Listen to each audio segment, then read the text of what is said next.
सो दोस्तों टाइम हो रहा है एग्जैक्टली 11:22, जो कि अभी बस 23 हो गए हैं। और हमने आज जो ट्रेड बनाया है वो बनाया है ब्रिटानिया में। ब्रिटानिया में देखिएगा, ये जो कैंडल जब फॉर्म हुई ना तब मैंने ट्रेड बनाया, और एग्जैक्टली शॉर्टिंग की पोजीशन हमें हमारी जो बनी है वो बनी है 5355 पे। हमारा एसएल जो है वो जो ये स्विंग दिखाई दे रहा है आपको, प्राइस यहाँ से यहाँ तक है, फिर ये जो स्विंग बना है ना, बस एग्जैक्टली यही स्विंग के ऊपर हमारा एसएल है जो कि है 5370 का। अभी देखिएगा प्राइस जो है, अगर आप सेक्टर देखोगे या फिर निफ्टी देखोगे तो थोड़े बहुत पॉजिटिव मोमेंटम में है। दैट इज़ वाई हमारा जो ब्रिटानिया है वो अभी तक की गिरा नहीं है। लेकिन अगर थोड़ी बहुत भी हमें वीकनेस दिखाई दी तो सबसे पहले ब्रिटानिया है जो कि नीचे भागने वाला है। अभी देखिए, हमें तो पक्का पता है कि प्राइस यहाँ से भी नीचे गिर सकती है, लेकिन अगर प्राइस में वीकनेस रही, सेक्टर निफ्टी में थोड़ी बहुत भी वीकनेस रही, तो हमारा टारगेट जो है ये इजीली अचीव हो जाएगा। और अगर नहीं तो फिर ये प्राइस थोड़ी बहुत नीचे या फिर ये लेवल के बीच में कहीं पे भी रुक सकती है। तो हमें तो पहले ऑब्जर्व करना है कि स्टॉक कैसे बिहेव करता है, और आगे जो भी होगा हम देखेंगे। एज वेल एज ये जो ट्रेड है इसकी पूरी की पूरी ऑर्डर बुक, पूरा का पूरा ट्रेड का लॉजिक, ये सारी चीज़ें मैं आपको एक्सप्लेन करता हूँ। लेकिन सबसे पहले हम वेट करते हैं और देखते हैं कि प्राइस कैसे बिहेव करती है। सो दोस्तों टाइम हो रहा है एग्जैक्टली 11:55, और ब्रिटानिया जैसा चलना चाहिए वैसा ही चल रहा है। लेकिन वॉल्यूम मुझे नहीं पता था इतना घटिया रहेगा इसके अंदर, क्योंकि अगर आप देखोगे ना पिछले दिन तो भी वॉल्यूम काफ़ी अच्छे थे, लेकिन अगर आप आज देखोगे ना, ये देखिए क्या वॉल्यूम है इसके अंदर, आप यहाँ देख पाओगे 690, 230, 370, 200, 789, ये क्या है? ये कुछ वॉल्यूम्स नहीं है। क्योंकि वॉल्यूम्स थोड़े बहुत तगड़े चाहिए तो इसके अंदर मूवमेंट्स भी अच्छी रहती है। ऐसा नहीं है कि बिना वॉल्यूम के मूवमेंट आती नहीं है, बिना वॉल्यूम के भी मूवमेंट आती है, क्योंकि स्प्रेड बढ़ जाते हैं इसके अंदर वॉल्यूम नहीं रहा तो। लेकिन वॉल्यूम अच्छे होते तो इसके अंदर मूवमेंट भी काफ़ी अच्छी रहती थी।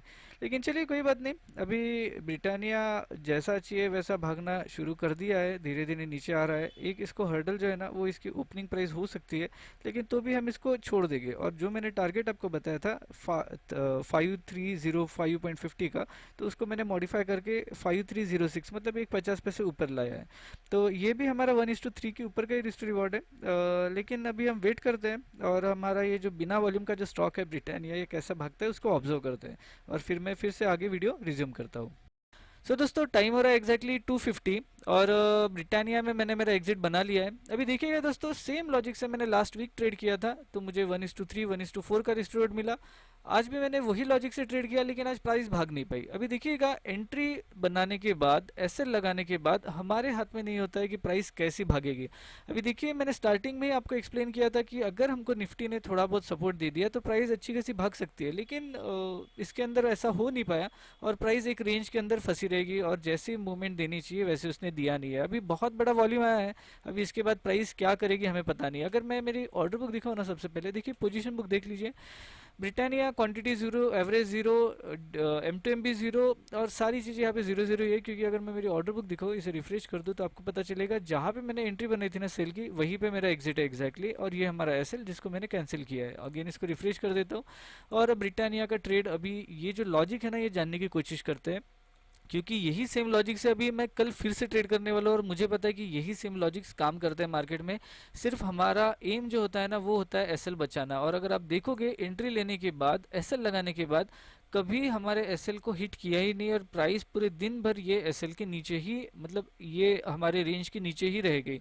अभी ये जो ट्रेड था ना, इसके अंदर क्या होता है ना, का एक एक जो इम्पोर्टेंट, जो मोस्ट इम्पोर्टेंट चीज़ होती है ना, वो होती है स्टॉक सिलेक्शन।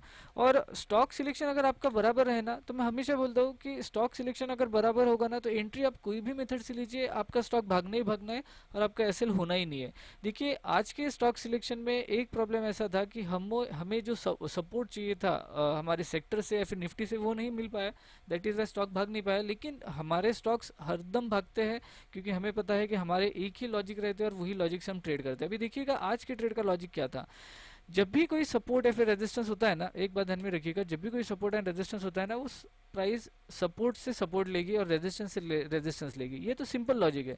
लेकिन क्या होता है ना, कि जब भी कोई सपोर्ट ब्रेक हो जाता है ना, तब यही जो सपोर्ट होता है ना, ये आगे जाके रेजिस्टेंस का काम करता है। अभी ये जो स्ट्रक्चर है ना, कभी कभार एक दिन में बनेगा, मतलब ही समझ लीजिए कि ये एक दिन है, और एक दिन में प्राइस ऐसे गिरेगी और यहाँ से ऐसा भाग जाएगी।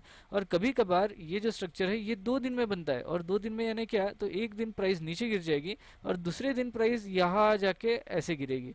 सो कभी कभार ये जो ब्रेक होके मतलब सपोर्ट का ब्रेक होके रेजिस्टेंस फिर से बनना, ये कभी कभार एक दिन में भी बनता है, कभी कभार 2 दिन में भी बनता है। और सेम लॉजिक जो है मैंने यहाँ पे यूज़ किया था। अगर आप डेली टाइम फ्रेम पे आपको अगर लेके जाओ तो आपको पता चलेगा ये एक वीकली लो भी था, एज वेल एज अगर आप देखोगे, मैं सारी चीज़ें निकाल देता हूँ, तो ये एक स्विंग का लो भी था, बराबर। तो कल के दिन में क्या हुआ है, कल के दिन में अगर हम देखें तो प्राइस जो है ना, प्राइस एग्जैक्टली ये लेवल से गिर गई, ऊपर ओपन हुई और फास्टली गिर गई। और आज के दिन में हुआ क्या है, अगर आप देखोगे तो प्राइस धीरे धीरे धीरे धीरे ऊपर गई है हमारे लेवल तक और यहीं से इसने फॉल होने की कोशिश की है। सो यहाँ पे आप अपनी कोई भी एक अच्छी खासी एंट्री मेथड यूज़ कर सकते हो और अपना स्टॉप लॉस लगाते हुए एंट्री लगा सकते हो। आप देखोगे तो मेरे स्टॉक सिलेक्शन में ऐसे स्टॉक्स बहुत बार रहते हैं जिसके अंदर ब्रेकआउट पहले हो जाता है और दूसरे दिन रिट्रेसमेंट में मैं फिर एंट्री बनाता हूँ। सो ये लॉजिक यूज़ कीजिए और मोस्ट प्रोबेबली आपके स्टॉप लॉसेस नहीं जाएंगे और आपके टारगेट हिट हो गए होंगे। सो दोस्तों, अगर आपको ऐसे ही सिंपल सिंपल लॉजिक जानने हो ना, तो ऊपर स्क्रीन के ऊपर आपको पूरी की पूरी प्लेलिस्ट नज़र आ रही होगी, आप वहाँ से चेक कर सकते हो। ये वीडियो में बस इतना ही। थैंक्स फॉर वॉचिंग और मिलते हैं नेक्स्ट वीडियो के साथ। बाय।